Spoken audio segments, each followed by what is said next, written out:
ഇന്ത്യയുടെ ആദ്യ bullet train service 2027 August 15 ആരംഭിക്കുമെന്ന് കേന്ദ്ര റെയിൽവേ മന്ത്രി അശ്വനി വൈഷ്ണവ് പ്രഖ്യാപിച്ചു. മുംബൈ അഹമ്മദാബാദ് ഹൈസ്പീഡ് റെയിൽ കോറിഡോറിലെ പദ്ധതി ഒന്നിച്ചു പൂർത്തിയാക്കുന്നതിന് പകരം ഘട്ടങ്ങളായാണ് പൊതുജനങ്ങൾക്കായി തുറന്നുകൊടുക്കുക. അതിവേഗ റെയിൽ ഇടനാഴിയുടെ ബാക്കി ഭാഗങ്ങൾ ഘട്ടം ഘട്ടമായി പ്രവർത്തന സജ്ജമാക്കുമെന്നും അദ്ദേഹം പറഞ്ഞു. രാജ്യത്തെ ആദ്യത്തെ ബുള്ളറ്റ് ട്രെയിൻ ഇടനാഴിയുടെ നിർമ്മാണം അതിവേഗം പുരോഗമിക്കുകയാണെന്നും അദ്ദേഹം വ്യക്തമാക്കി. പദ്ധതിയുടെ ആദ്യഘട്ടമായി നിർമ്മിച്ച ഭാഗമാണ് യാത്രക്കാർക്കായി തുറന്നുകൊടുക്കുക. സൂറത്ത് മുതൽ ബിലമോറ വരെയുള്ള ഈ ഭാഗം 2027 തുറക്കും. ഈ ഭാഗത്തെ പാലങ്ങൾ ഉൾപ്പെടെയുള്ള സിവിൽ ജോലികൾ വലിയൊരളവ് പൂർത്തിയാക്കി കഴിഞ്ഞു. മന്ത്രി പറയുന്നത് പ്രകാരം ഇനി 20% ജോലികൾ മാത്രമാണ് പൂർത്തിയാകാനുള്ളത്. ഇതിൽ പദ്ധതിയുടെ ഏറെ ദുർഘടം പിടിച്ച ഭാഗങ്ങളും മറ്റും ഉൾപ്പെടുന്നു എന്നതിനാൽ തന്നെ അല്പം സമയമെടുത്തേക്കും. ഇതിൽ സങ്കീർണമായ ചില എഞ്ചിനീയറിംഗ് വെല്ലുവിളികളുള്ള ഭാഗങ്ങളുമുണ്ട്. ഇതിലൊന്ന് മുംബൈയിലെ സമുദ്രാന്തര ഭൂഗർഭ തുരങ്കമാണ്. മുംബൈ നഗരത്തിനിടയിലൂടെയുള്ള തുരങ്ക നിർമ്മാണം ഇതിനകം തുടങ്ങിക്കഴിഞ്ഞു. വിക്രോളി മുതൽ ബാന്ദ്ര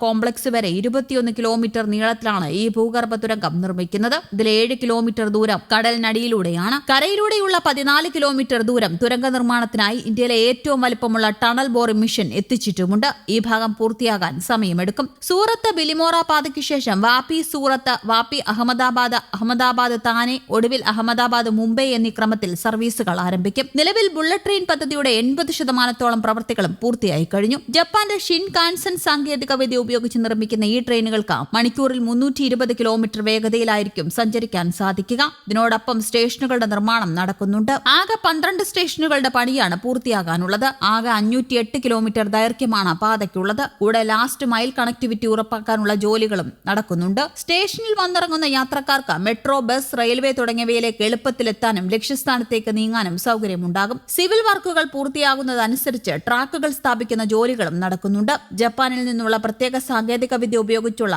ജസ്ലപ്പ് ബെലാസ്റ്റ്ലെസ് ട്രാക്കുകളാണ് സ്ഥാപിക്കുന്നത്. ട്രെയിനുകൾക്ക് ആവശ്യമായ വൈദ്യുതി വിതരണത്തിനായുള്ള ജോലികളും നടക്കുന്നുണ്ട്. ബിലിമോറ പാത ഉദ്ഘാടനം കഴിഞ്ഞ ശേഷം വാപ്പി സൂറത്ത് പാതയുടെ ഉദ്ഘാടനമായിരിക്കും നടക്കുക. ഇതിനുശേഷം വാപ്പി അഹമ്മദാബാദ് പാത ഉദ്ഘാടനം ചെയ്യപ്പെടും. അഹമ്മദാബാദ് താനെ, അഹമ്മദാബാദ് മുംബൈ എന്നീ ഭാഗങ്ങളിൽ കൂടി തുറക്കുന്നതോടെ 2029 പദ്ധതി പൂർണ്ണമായും കമ്മീഷൻ ചെയ്യപ്പെടും. ഒരു ചെറിയ ദൂരത്തേക്കുള്ള ഏറ്റവും കുറഞ്ഞ ടിക്കറ്റ് നിരക്ക് 250 മുതൽ ആരംഭിക്കാനാണ് സാധ്യത. മുംബൈ മുതൽ അഹമ്മദാബാദ് വരെയുള്ള മുഴുവൻ ദൂരത്തേക്കും ഏതാണ്ട് 3000 വരെയായിരിക്കും ടിക്കറ്റ് നിരക്ക്. നിരക്കുകൾ വിമാനയാത്രയോടും നിലവിലുള്ള AC ട്രെയിൻ യാത്രകളോടും മത്സരിക്കത്തക്ക രീതിയിലായിരിക്കുമെന്നും കേന്ദ്ര റെയിൽവേ മന്ത്രാലയം വ്യക്തമാക്കിയിട്ടുണ്ട്. ട്രെയിനുകളിൽ ബിസിനസ് ക്ലാസ്, സ്റ്റാൻഡേർഡ് ക്ലാസ് എന്നീ സൗകര്യങ്ങൾ ലഭ്യമായിരിക്കും. National high speed rail corporation limited website പ്രകാരം ഈ 12 സ്റ്റേഷനുകളിൽ നിർത്തിക്കൊണ്ടുള്ള യാത്രയ്ക്ക് 2 മണിക്കൂർ 57 മിനിറ്റ് എടുക്കുമ്പോൾ തെരഞ്ഞെടുത്ത പ്രധാന സ്റ്റേഷനുകളിൽ മാത്രം നിർത്തുന്ന ഫാസ്റ്റ് ട്രെയിനുകൾക്ക് 2 മണിക്കൂർ 7 മിനിറ്റ് മാത്രമായിരിക്കും യാത്രാ സമയം. ജപ്പാന്റെ അത്യാധുനിക E5 സീരീസ് ഷിൻകാൻസൻ ട്രെയിനുകളാണ് സർവീസിനായി ഉപയോഗിക്കുന്നത്.